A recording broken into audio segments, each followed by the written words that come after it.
Hello everyone, welcome back to my cooking channel cook with Rimi's kitchen. आज নিয়ে এসেছি আলু ডিমের কারি একটা রেসিপি, একদম ইন্ডিয়ান ফেমাস অথেন্টিক একটা রেসিপি।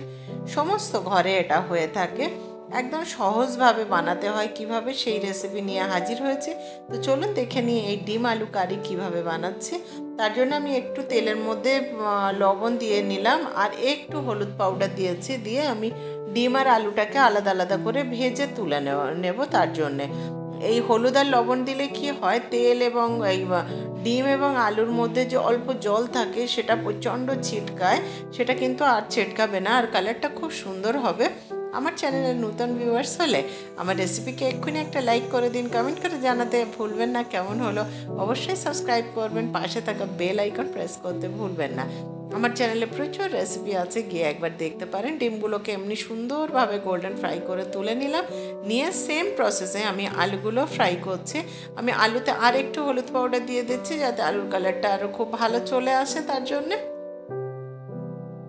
অবশ্যই ডিম আলুর কারি বানানোর জন্যে ডিম আর আলুটাকে ভেজে নেবেন, তাতে টেস্টের মাত্রাটা একটু বেড়ে যায়, দেখতেও ভীষণ সুন্দর হয়। আর আলুটা একদম ভিতর দিয়ে একটা অ্যামেজিং সফট এবং টেস্টি একটা আলু হয়। অবশ্যই এই পদ্ধতিটা ফলো করেই বানাবেন।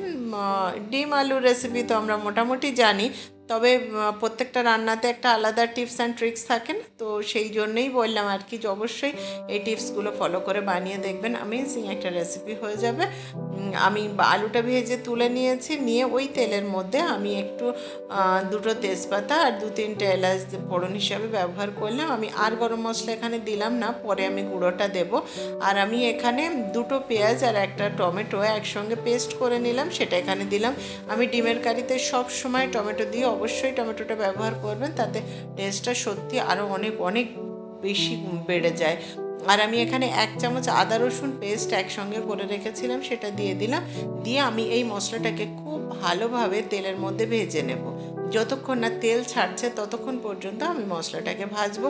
দেখুন একদমই তেল ছেড়ে গেছে, আরও কিছুক্ষণ আমি এটা ভাজবো। ভেজে আমার একটা টিপস আছে, সেটা আমি দিতে যাচ্ছি, একটু ওয়েট করুন, সেটা অবশ্যই দেব এবং সেটা জানার খুব দরকার। যারা কম বা তেল মশলা রান্না পছন্দ করেন অথচ একটু কালার চান, তাদের জন্য একদম বেস্ট একটা টিপস এখানে দিচ্ছি। আমি এখানে 1/2 চামচ কাশ্মীরি রেড চিলি পাউডার আমি মিডিলে তেলের মধ্যে এটা দিয়ে দিলাম, দিয়ে একটু নাড়াচাড়া করে নিচ্ছি। এতে কী হয়, রগনটা তৈরি হয়ে যায়, দেখতে একদম লাল লাল হবে, কিন্তু একেবারেই তেলের লাল নয়, ওটা দারুণ একটা কালার হয়। অবশ্যই আমি প্রচুর রেসিপিতে বলেছি এবং এই টিপসটা দিয়েছি, অবশ্যই একবার অবলম্বন করে বানিয়ে দেখবেন। আমি এবারে অল্প একটু জল দিলাম, দিয়ে মশলাটা রেডি করে নেব।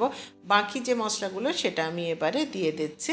তেলের মধ্যে দিলে পুড়ে যাওয়ার চান্স থাকে, অল্প একটু জল দিয়ে মশলাগুলো দিলে কিন্তু পুড়ে যাওয়ার চান্স থাকে না এবং খুব ভালোভাবে মশলাটা আর একটু রান্না করার সুযোগ হয়। একটু হলুদ গুঁড়ো দিয়ে দিলাম, একটু রেড চিলি পাউডার দিয়ে দিলাম, আর 1/2 চামচ জিরা পাউডার আর 1/2 চামচ দিয়ে দিলাম ধনিয়া গুঁড়ো। দিয়ে আমি মশলাটাকে খুব ভালোভাবে কষিয়ে রেডি করে নিচ্ছি, যতক্ষণ না গ্রেভিটা খুব সুন্দর স্মুথ হচ্ছে ততক্ষণ পর্যন্ত আমি নাড়িয়ে নাড়িয়ে মশলাটা একদম রেডি করে নিচ্ছি। নিয়ে আমি যে আলুগুলো ভেজে রেখেছি সেটা এখানে দিয়ে দেব। দেখুন মশলাটা একদম রেডি হয়ে গেছে, আমি এর মধ্যে এবার আলুগুলো দিয়ে দিলাম, দিয়ে একই প্রসেসে আমি আবারও কষাতে থাকবো।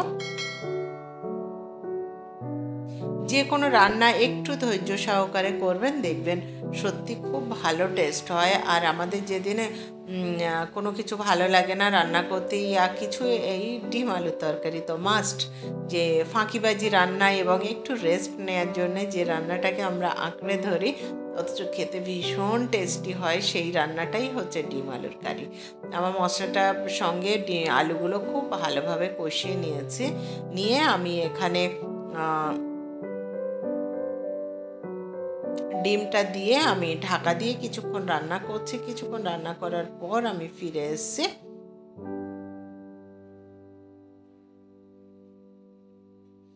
রান্নাটা আমার একদমই হয়ে গেছে। আমি এবার একটু গরম মশলা পাউডার একটু উপর দিয়ে ছড়িয়ে দিলাম, দিয়ে ঢাকা দিয়ে কিছুক্ষণ বাদে ফিরে এসেছি। রেডি হয়ে গেল ডিম আলুর কারি রেসিপি, অ্যামেজিং একটা রেসিপি শেয়ার করলাম। কেমন হলো অবশ্যই জানাবেন। Thank you for watching.